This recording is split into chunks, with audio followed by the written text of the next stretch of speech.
Good evening. When does a letter of intent become a contract that will give hundreds of jobs in the shipbuilding industry in British Columbia for the Polar 8 icebreaker? Try to answer that in detail tonight, but first here is Ted with the rundown. How did a teacher like Robert Noyes breeze undetected through the school system for so long? The provincial government has now prepared a series of programs aimed at preventing sexual abuse in schools. Webster gets details on the plans from Education Minister Tony Brummet and Special Coordinator Bonnie Spence-Vinge. But first, it's official. Or is it? Federal Transport Minister John Crosbie today announced a letter of intent to have Versatile Pacific build the Polar 8 icebreaker. When and under what conditions will the contract be finalized? Webster goes to the source and asks John Crosbie. We're about to build an icebreaker. 99% sure we'll build an icebreaker and perhaps revive the derelict shipbuilding on the West Coast. And here is the indomitable John Crosbie, Minister of Transportation. Can I give you real congratulations, sure in the knowledge that all the pettifogging details are behind us and that 1988 they'll start to lay down the keel of the icebreaker in Vancouver and finish in Victoria? Well, if you have confidence, as we do, in the private sector and in the shipbuilding abilities of the group here in Vancouver and Victoria, then yes, I can see no reason why they can't handle this. The ball is in their court, Jack. The ball's in whose court? In the court of VPSI and the shipbuilding management and workers here in Vancouver and Victoria. Now, but would you tell me as a campaign promise that for sure it'll be built on the West Coast? If I make a campaign promise, then you can be sure it's going to be either carried out or happily forgotten. In this case, it's not a campaign promise, but it's going to be carried out. Well, let me be positive for a little while. Give me a description of the icebreaker, what it'll cost and what it'll do for shipbuilding here. It's a very exciting project for Canada. It'll be the world's most powerful and largest icebreaker, larger than anything the Russians or the Scandinavians have got. It will have to be able to go at 3 knots an hour through ice that's 2.4 meters thick. It has to be able to break ice going astern as well as going ahead. It'll have to be able to go anywhere in the Arctic archipelago, so it has to have a certain draft. And it's a very, very thrilling project. It will mean that our claim to Arctic sovereignty will be much better established because we'll be able to occupy and control the whole area there or go through it with this icebreaker. So it's a very, very exciting project, and BC is the place that we want to build it. Now, that you can build them here because if you just go across the harbour today to North Vancouver, you'll see the Henry Larson. And that vessel is only 1/3 of the size, the new Henry Larson, of what this Polar 8 icebreaker will be. Now, this is not going to be quite as big or elaborate as you thought it would be, because I noticed you've knocked $100 million off the initial estimated price. Right. There was an original design, and we asked for bids in 1985, and your yard here at VPSI was the lowest bidder. But that was a lot. Since then, we've had this reviewed by the Bruno Committee.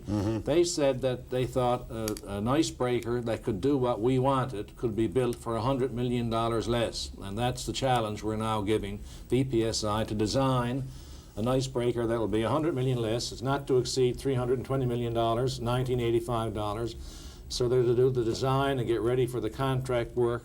And if they accomplish all of this, then we'll give them the contract. Okay, what you've done at the moment is stated your firm intention to give certain assistance to VPSI, and if they meet all the conditions, they will get the contract. Right. Let's go over the hurdles one at a time. What's this?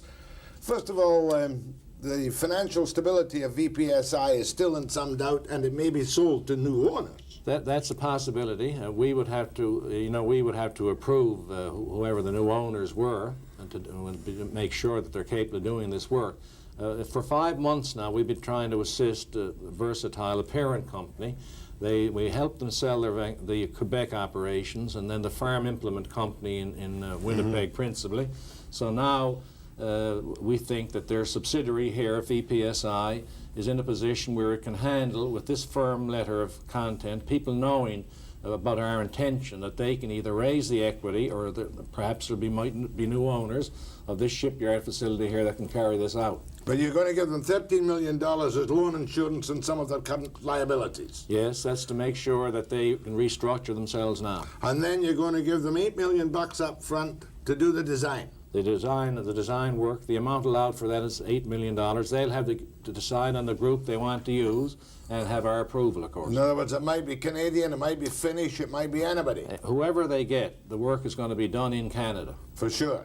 Absolutely. And there's no decision as to whether it'll be the kind of spoon one that goes up on the ice and drops through or the conventional one that cuts its way through. If they could satisfy us that either one of those could do the job. But at the present time, our Coast Guard expertise and our Coast Guard captains favor and they believe that the second type is the type that's best for this size of icebreaker. And then they must also put up some sizable bonds. Yes, they'll have to be able to get a $60 million performance bond and a $40 million labor and materials bond, so they're going to have to be able to convince bonding companies that they can do this.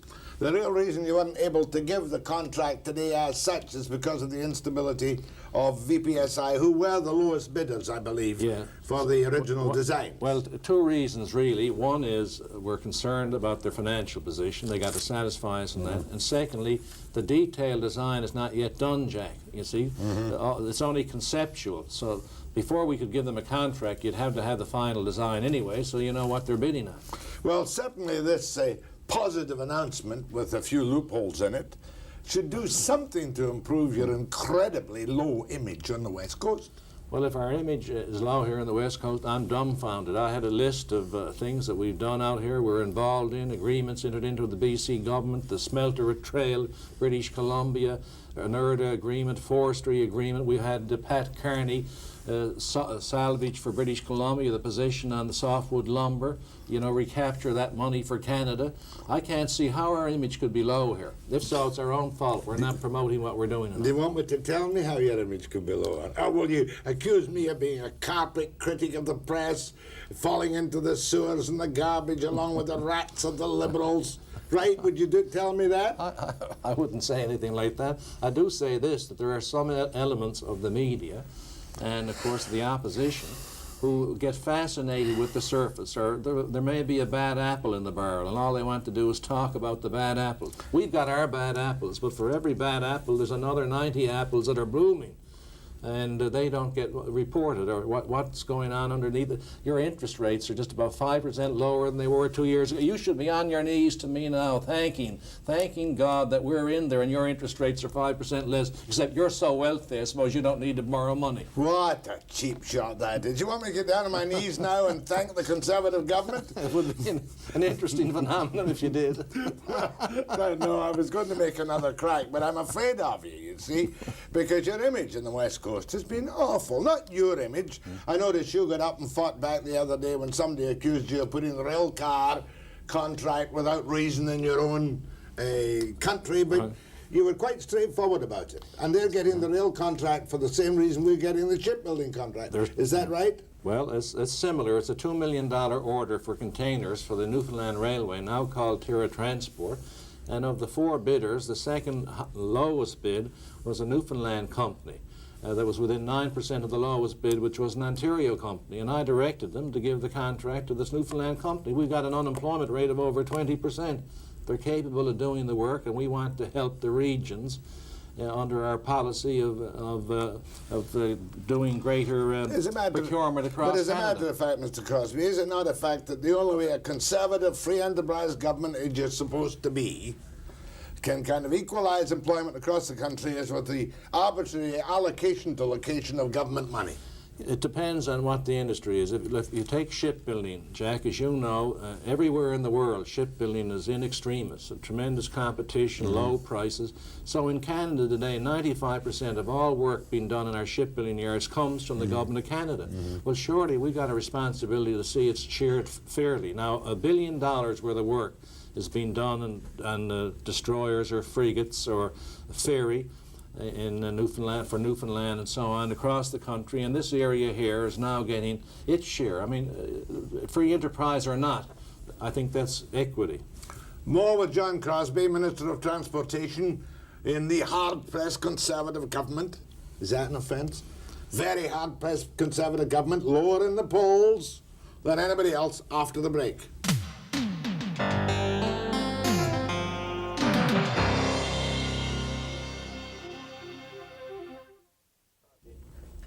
Well, now, Mr. Crosbie, we must have a little political to and fro between us. Seriously about the polls, did you ever suspect that Broadbent would be the most popular political leader in the country, and your people down at the bottom? Mr. Broadbent is always popular in between elections, and if we could call an election in between the elections, doubtless Mr. Broadbent might be Prime Minister, but he isn't.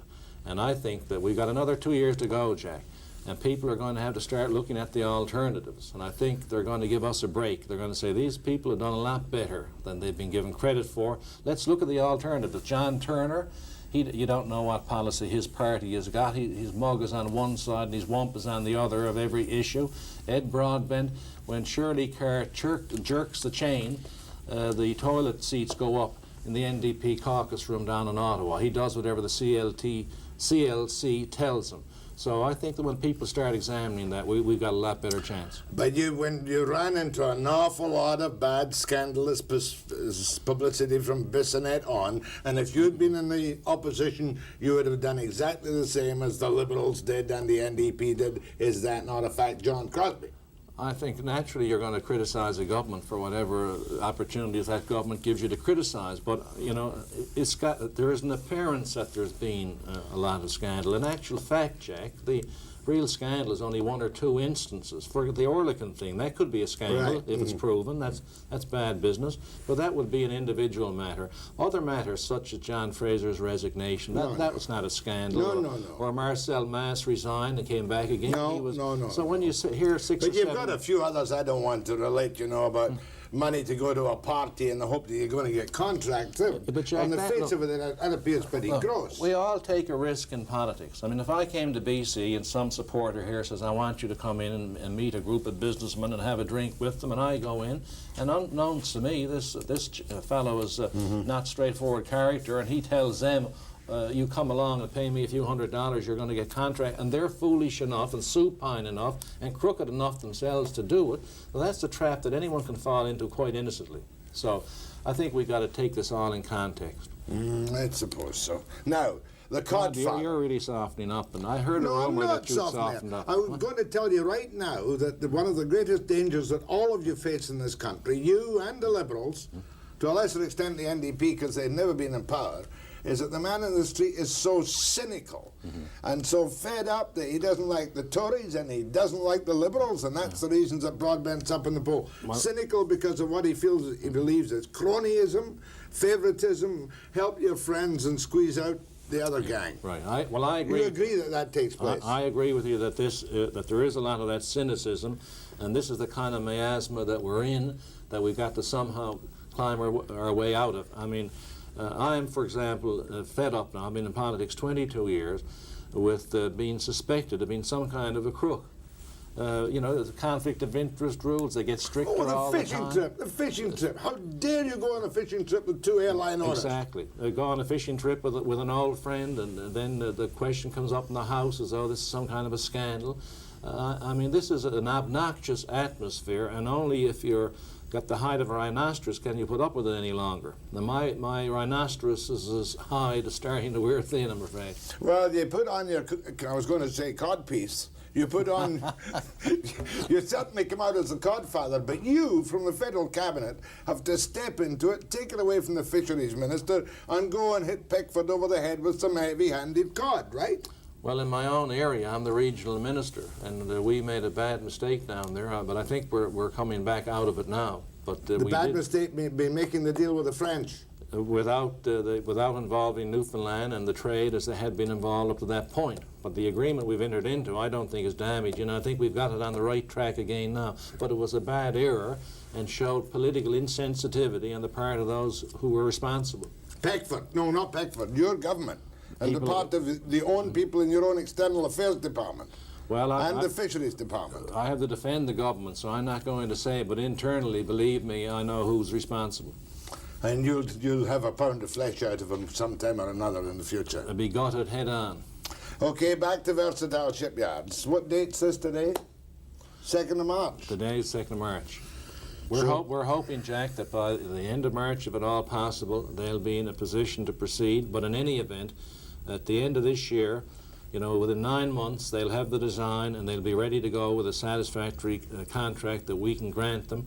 And if so, steel would be cut in '88, and it'll mean considerable employment here and in Victoria, in both areas, Vancouver and Victoria. You're confident that VPSI, Versatile, or its new owners can fulfill the conditions? Yes, I see no reason why they can't. They certainly have the technical ability. If you took it away from us and gave it to the East Coast, you'd have separation on the West Coast, I can tell you. Well, we wouldn't do that unless they just couldn't meet these conditions. But, you know, if the present people in control couldn't meet the conditions, I'm sure there are other people out here on the West Coast that could. One other thing about this man Peterson, the Liberal leader, he seems to be bound and determined to foul up free trade.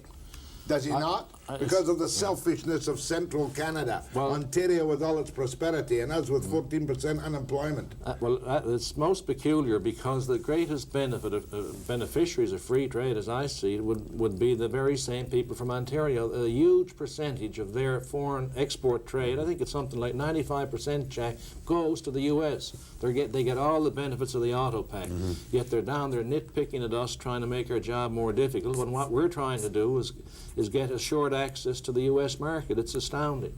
And I agree with you. What we're doing is something that is supported by British Columbia and Newfoundland and most of the rest of the country. The poor parts. I'd say the more regionally disadvantaged parts. Poor. The poorer parts. Yeah. And for Ontario to take this dog in the manger attitude is certainly discouraging. Well, if you win, will we name the icebreaker after you? Call it the Codfather. I think that Patricia Carney would have a certain fascination about it. So we're not ready for names yet. First, we've got to get this Polar 8 ship built. Then we've got to name it. Well, my thanks to you. Best of luck. Try and keep the scandals. Try and avoid any more appearance of scandals in your overall government, Mr. It's very depressing, even for non-Tories like myself. Well, you can imagine, Jack, how discouraging it is for us who are in politics. So I'm just hoping that this will be the case. But unfortunately, you know, everybody in the country now that has any little incident that they think might get them publicity now brings it forward. So it's going to be tough. But I think we're going to move out of this. Don't write us off. Don't bet again. I don't want to see you losing a lot of money in your older age. You'd be wiped out if they held an election today. That's today, but I think that this is going to change. So I don't want you taking any large bets on the outcome of the next election. My thanks to Mr. John Crosbie. Thank you, Jack. Always nice to be with you.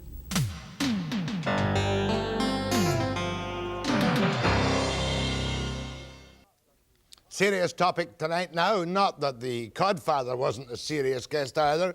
I have Tony Brummet, the Minister of Education and the Social Credit Government, and with him I have Bonnie Spence-Vinge, who is the Special Education Coordinator for the Prevention of Sexual Abuse of Children in the Schools in British Columbia. And first I must turn to the Minister and say, this very day you have reopened an inquiry into an incident that happened in 1982, sexual abuse alleged at Jericho Hill School. That's correct, Jack. I guess in 1982 there were some allegations of sexual abuse there with 2 staff members and amongst students. There was an investigation at the time. Subsequent to the investigation, there was not enough evidence, according to the people that were doing the investigating, to lay any charges. Now, new evidence, new investigation, perhaps charges.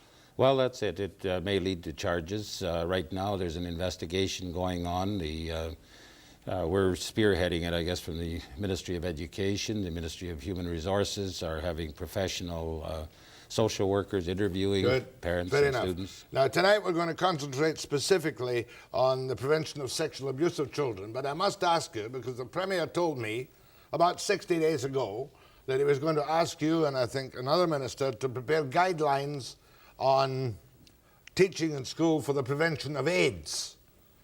Sex education, which included the prevention of AIDS. How are you getting on with those guidelines? They're coming along very nicely, Jack. had targeted for the end of February with myself, the Premier, the Minister of Health traveling around. We didn't quite get it done, but we expect that this week we'll get together and bring those guidelines together so that we can be looking at a program for September at least. Still on that, though, I can't ignore this one because of the fearful condition that we face. Would these guidelines apply to all schools? Would it be the same for the public school system and the independent school system? Yes, very definitely. What we're planning in the guidelines is to come up with sort of a framework and to require that every district in the province do something about it. The actual tenor of it will be left to the school superintendent, how far they want to go in the question of education. Well, I'm not trying to push you into anything, but you know what I mean. The school superintendents and the school boards, and there will be a parental involvement. So we're going to come up with guidelines, but I think it's critical enough that we need to do something about it in the schools, probably from the grade 7 to 12 level. Grade 7 to 12 level. Did you approve of that, the rush action by Vancouver School Board to give special courses to grade 12ers coming out this year? Well, I think they have already had somewhat of a family life education program and sex education program, so they can incorporate it into the program. There's been a lot of pressure on them. And your program, whatever it was, would not be mandatory for all pupils, would it? No, not mandatory in the sense that we were going to prescribe anything, but we are going to ask every district to create some awareness about the seriousness of AIDS. Well, now everybody knows that the high level of interest in the prevention of sexual abuse in schools was spotlighted by a couple of really disastrous cases. The Noise case, for instance. Tell me the broad outline, and of course Barry Sullivan made a special inquiry, and so did the BC School Trustees Association. In your new prevention guidelines, the coordination, will you produce a system which prevents a teacher from continuing to teach after any district knows his proclivities? Yes, certainly. That is one of the main emphases, that we don't want to have people in the school system that are guilty of violating that privileged relationship with students. So we're looking at how far we can go in legislative amendments, in policies to make sure that anyone who has been convicted will be to have their certificate cancelled or suspended. And can't be peddled around from school board to school board, as happened before, with or without knowledge. That's correct, and we're going even further than that. For instance, all school boards will have access to any criminal records or any teacher suspensions, and at the Canadian Ministers of Education conference, we reached an agreement that we would also pass this information on from province to province. Now, let me turn now to Bonnie Spence-Vinge. You have the not easy job of coordinating all these recommendations into a program. Have you got the program completed yet, or are you still considering various points? We're still working on it, Jack. We have started on some of the initiatives and have made plans for some of the others.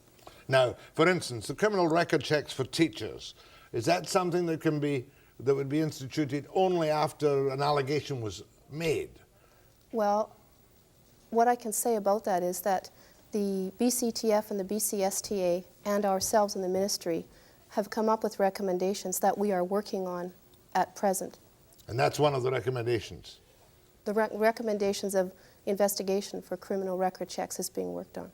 That would create a row with the civil liberties people right off the bat, would it not? Or would it? I suppose so, Jack, because I think we do have an obligation to make certain that, say, a vindictive accusation won't destroy someone's career. So that is why we have to move carefully and cautiously. But certainly, if there's any doubt, we have to come down on the side of protecting pupils. How many school districts in the province presently have child abuse programs in place? Of the 75, approximately 70 districts have programs in place. We have a couple of other districts who are piloting programs. And is that I may have the wrong name, is that the CARE program? No. Some districts are using the CARE program, which is a primary program, kindergarten to grade 3. Mm-hmm. Some districts are also using a Feeling Yes, Feeling No program, grades 4 and 5. Now, how do you get this across to the teachers, of whom, of course, the vast majority are totally innocent of any such allegations, without creating a sterile atmosphere in the school where a teacher would be afraid to even put a hand on the shoulder of a student? How do we get across? How do you get that across, the kind of normal behavior which must still be acceptable in all human relationships? I think the emphasis, Jack, has to be on what is appropriate touching and what is inappropriate touching. And that is part of the education program that has to go out there. Because, yes, the teachers still have to hug kids when they're hurt, and they still have to touch. But it's certainly there is an inappropriate level, and that, I guess, is what one of Bonnie's jobs is going to be, to try and convince teachers where that line crosses over to inappropriate. Has there been any training at all in the normal schools or in universities about the training and the guidelines to avoid any problems like this? Have teachers been told, be careful of sexual abuse? In the past, I don't think so. No, not particularly. What we're doing with people now is, as Tony was saying, is trying to encourage them to consider inappropriate and appropriate kinds of touching.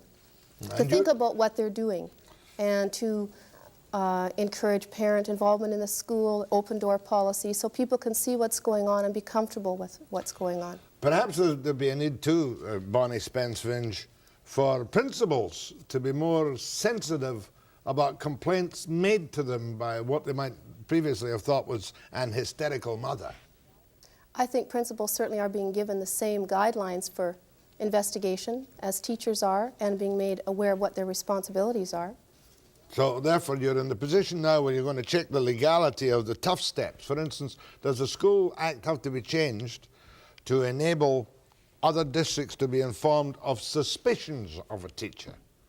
A teacher may be under suspicion and may try to get a job somewhere else. Can you talk about suspicions for the sake of the children, or is that libelous, defamatory and damaging? I think, Jack, that we, in fairness, we have to have a bit more than an allegation, an accusation, and a suspicion. But the emphasis is going to be on that when these come up, there's a protocol arrangement that a social worker can be called in, that the principal, that others can, the Ministry of Health can be involved, that if necessary, the RCMP can be involved, in order to check whether there's anything to that or not. And it's still going to be a difficult line to draw as to just, where is it appropriate and not. And I'm sure that the investigation procedures are being carefully spelled out. The students are being informed as to what is appropriate and what isn't appropriate. So we expect that we'll need assistance from the students, we'll need assistance from the parents, from the school staffs, and but then and again, the investigators. will we have a central abuse registry?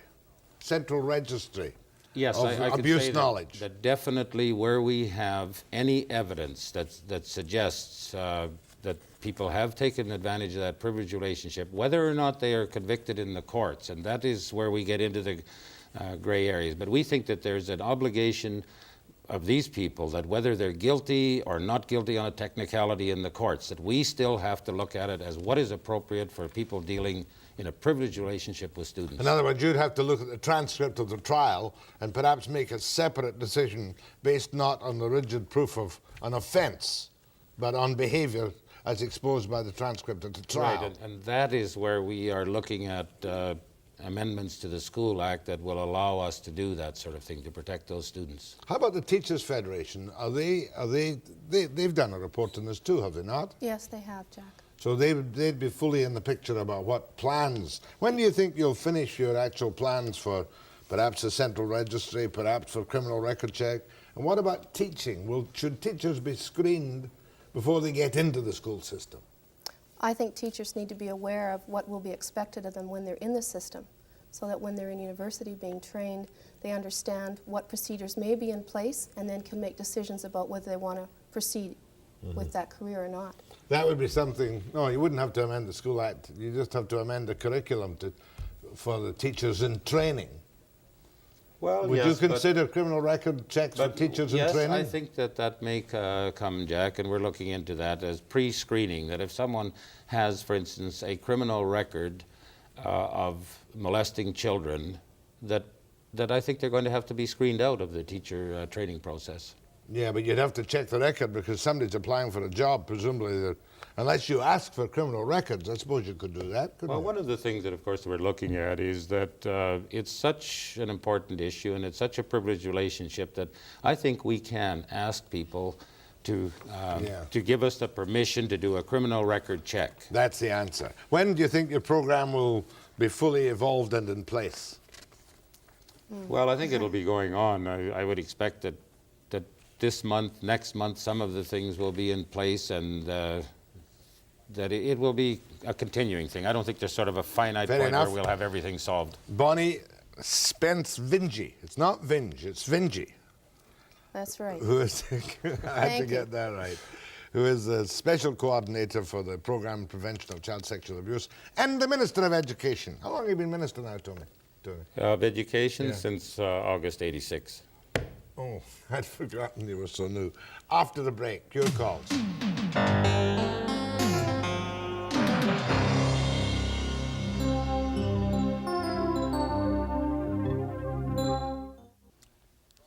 Tony Brummet, the Minister of Education, and Bonnie Spence-Vinge, the Special Education Coordinator in Prevention of Sexual Abuse in Schools. Go ahead, please. Yes. Yes. I'd like to ask the Minister of Education there, how come we haven't had years ago everybody check for sexual abuse? This has been done years ago because there's been, there's a lot of that in there. And I think it's everybody that applies for a job, for it a teacher goals or anything to do with principal or anything, they should have a complete record check. And I think it's a good thing you're going ahead with it now, and I don't think the Liberties Act should have anything to say on that. Well, it's easy enough to speculate on what should have been years ago. I don't think anyone in society anticipated that these kind of things were going on in the school system. Perhaps some did, but nobody said anything about it. So now that it's come to our attention, now that it's there, and partly because the Ministry of Education put in an awareness program into the schools as to what was appropriate and what people could report, that it's come about. And so I think we have to move from this day forward. Yeah, and probably the reopening of that 1982 investigation at Jericho Hill School came about as a result of the awareness program. That's correct, and some new allegations have been made by some students. Some events have taken place that said that perhaps we should reopen that investigation, so we have. I'm very happy. Thank you very much. When an allegation of abuse takes place, I presume that all parents now will go straight. What should they do? Go first to the principal? When an allegation. If a mother has an allegation, what should she do first? Mother has a concern. A concern. The first thing the mother should do is contact the Ministry of Social Services and Housing. They have the responsibility to do the investigation. They will then contact the police. Those two parties will do an investigation. In other words, the old offhand advice of going to see the principal and complaining about the teacher would leave the police out of it for some considerable time. So you go first to MHR, if that's what we still call it, and MHR has the responsibility to make a preliminary investigation and then Notify the police. notify the police. Yes, and they work with the police then in the continuing investigation. And that's the law at the moment. That's correct. That's what happens right now. Yeah, that's right. good. Should have known that. Go ahead, please. Hi, I just wanted to say that I'm a teacher in the district number 43. In our particular school, we're running both the CARE program and the Feeling Yes, Feeling No program, and I think that they are tremendously successful, good response from the kids, and both programs are long overdue. Good. I'm glad that you're finding them useful and that the kids are enjoying them. I'm glad that you enjoy teaching them too, and you're getting good feedback from parents. Oh, excellent feedback. Good. I might add, Jack, that since the Sullivan report was released last September and recommendations, the ministry has made available through the textbook allotment procedure or whatever, so that at least a care package and Feeling Yes, Feeling No can be in every district, and this will be continuing. So you're paying for it in all the districts? Yes. Out of provincial funds? Yeah, we've scrounged up what money we can this year to do it, and we're looking forward to doing more of it in the future. Go ahead, please. Jack, this is for Mr. Brummet. The fundamental concept of school hasn't changed since the 19th century. Its operational costs are staggering and increasing every year, mainly for salaries. In other enterprises, new technology has been applied to doing things in better ways. Is your department giving any attention to new and innovative ways of doing what school, quote, quote, particularly secondary school, purports to do? A real change in kind, not merely a patching of the old. Well, I suppose that's a discussion that will go on forever. I'm not convinced that the reading or writing and arithmetic approach of the 19th century is still in place. There have been a lot of modifications made. There are computers in the schools. There is new technology. There are new approaches. There are curriculum revisions going on almost every year to update that. So yes, the schools have changed substantially in the last, even in the last 5 or 10 years, never mind the last 20. But I noticed that Elsie McMurphy pointed out the other day that still 35 to 40% of secondary students in BC drop out of school. That must be a measure of failure. Well, I suppose you could say that, Jack. I'm not quite clear because we don't trace students from grade 8 to grade 12, what that means. For instance, a percentage of those students are ones who have not met the graduation requirements. Now, I at this point don't know how many of them come back the next year to complete their graduation requirements. So there's still some doubt about the figures, but it is high. Oh, Jack? Yes, ma'am. Oh, what I'm voting regarding is, like if you have a complaint in the school and one teacher, another teacher notes, they will not admit, because if they do, they automatically lose their job. And I think the one way they're going to get a lot of abuse out of the schools is to get the teachers that are drinking and doing drugs within the school system. I didn't really quite follow you. One teacher complains about another teacher, somebody gets fired? Yes? Do you pick it up? No, I think that's news to me. Even the BC Teachers Federation, I guess a couple of years ago, changed their code of ethics. Generally, it said that a teacher should not be making reports on others without going to that teacher themselves. But on the child abuse situation, they have said they're exonerated from that they have every right to go to the proper authorities and make that complaint. That's the point she's making. A good point. Prior to that, a teacher could not complain about another teacher unless they went to the teacher themselves, under their code of ethics at the time. Yeah, under their code of ethics, they were supposed to go, and I suppose in fairness, to let that person know that they are dissatisfied. But this has created the situation. Go where they ahead, have please. To go to others. From Abbotsford. Hello. A couple of years ago, my husband was falsely accused of abuse of 2 or 3 girls. Now, the whole thing, I want to know what protection there is for a teacher who is falsely accused without having his reputation totally damaged. It was a very frightening time for us.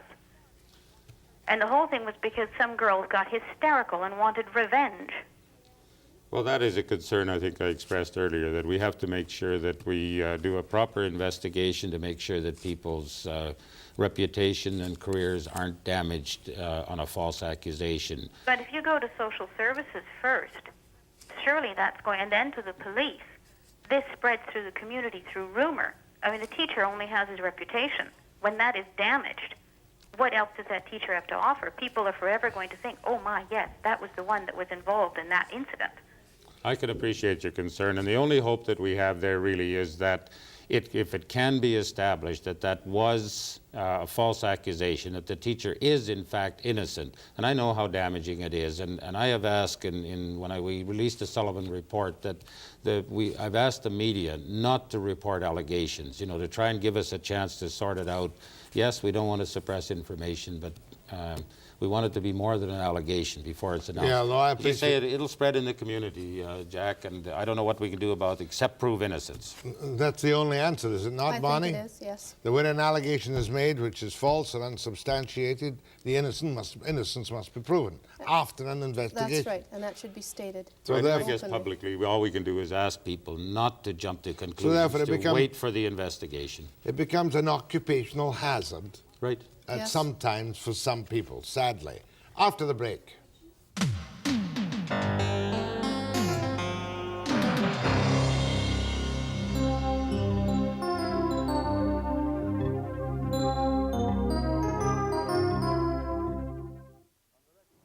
Well, my guests have a tough task.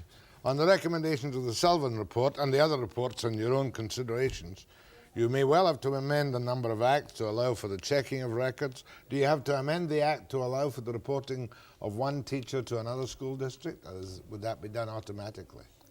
I'm not sure. Tony, No, would that be can be done now, automatically? Jack. What we really have to amend the Act is to deal with these situations where a person, say, may or may not be convicted in the court, but we still have to have the power to deal with them if we feel they're abusing children. Well, you see, there was the famous case, I won't mention his name again, where psychiatric examination spotted as such a pedophiliac, if that's the word, and then school district to school district to school district. Could that happen now?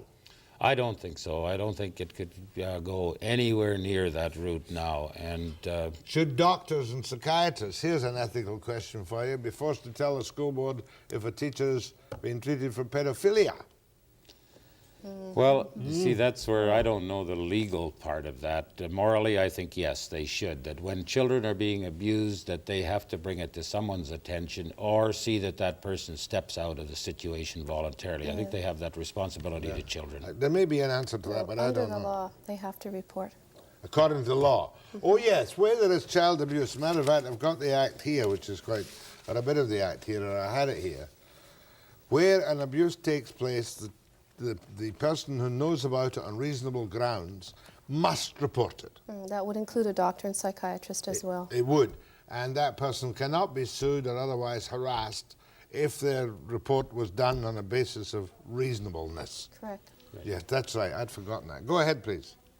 Mr. Brummet, I find it hard to believe what you're saying because for 6 months now I've been phoning your office on an accusation that I gave on a principal who mentally mistreated my child. I have spent $150 on long-distance calls from Vancouver, and you would not even make an informal inquiry about this Corrine Clark, who's an elementary school principal in Vancouver, and I have to... Just a minute. I'm not taking... No. I'm not taking allegations about which I do not know the answers on the air, so all I can suggest to you is that we'll take your number now and we'll give your number to the minister, and perhaps the minister will see if calls were not responded. I didn't get through. Yes, you did. You're through now. Give your number to Jeanette off there. You said this is an allegation of mental cruelty. Is that correct? 5414. Oh. Just a minute. Take it off there. He's on 6. John Holt. Go ahead, please. Yes, my question is to Bonnie, and to me it's unbelievable that a teacher already in the system has to be taught the difference between appropriate and inappropriate touching. I mean, most 12-year-olds know the difference in this. Why on earth would a full adult already in a position of trust need to be taught this?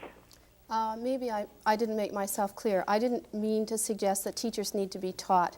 What I am suggesting is that they need to be encouraged to be comfortable with what they're doing in the classroom, and for parents and other people to be comfortable with what's going on in the classroom. There are a lot of primary teachers out there that are very sensitive and caring with their young children and feel very comfortable giving them a hug, and we want parents to be comfortable with that going on as well. I see. Well, I guess I misunderstood your opening statements about teaching teachers appropriate and inappropriate methods of touching. Well, I think there is something that there may be some type of touching that could possibly be perceived as inappropriate, even if it's not intended. So I think people know the difference, but there is that gray area that people may have to become aware of. Well, if I were a teacher, I'd tend to back off anyway. Thank you. Thank you.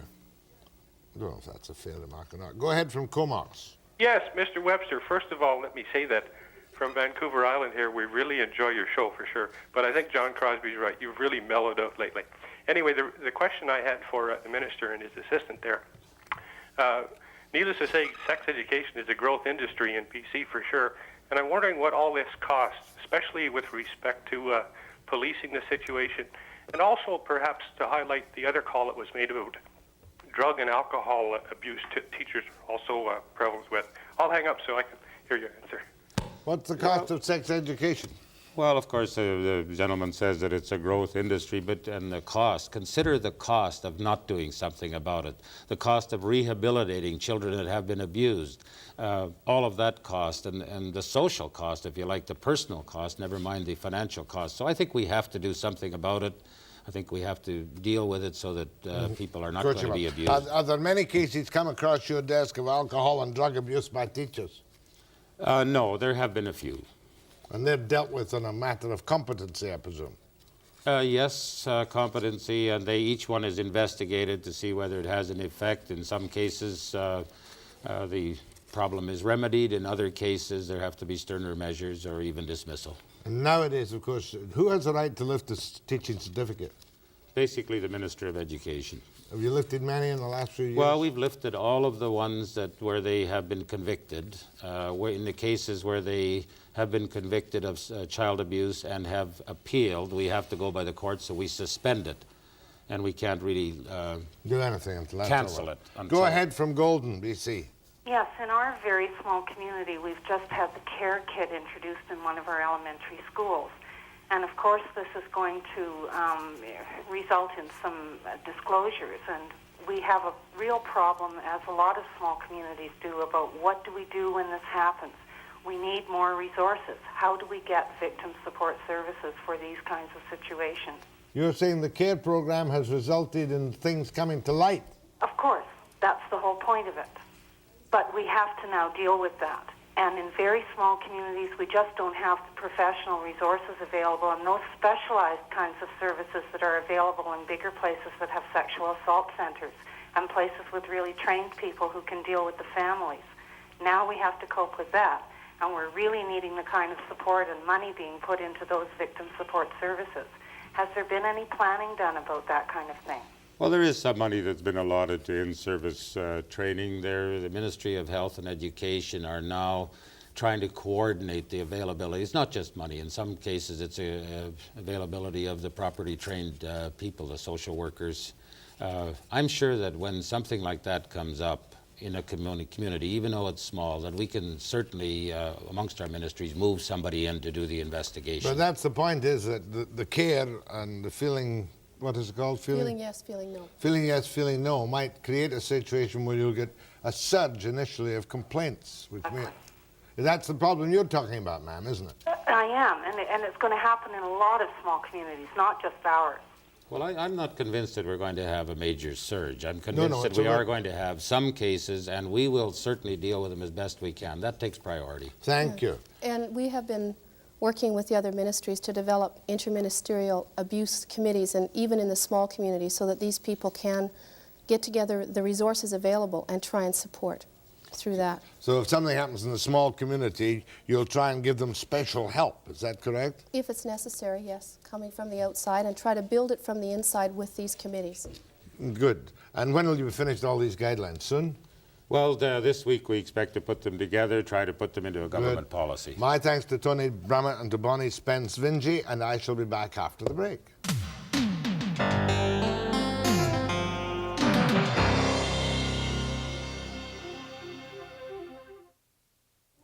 Tomorrow I'm going to deal with psychiatric emergency care in Vancouver related to the outpatients halfway house centre Riverview with two prominent psychiatrists, expert in the field. And I'm also going to talk to Elsie McMurphy of BC Television on Webster at 5 p.m. precisely.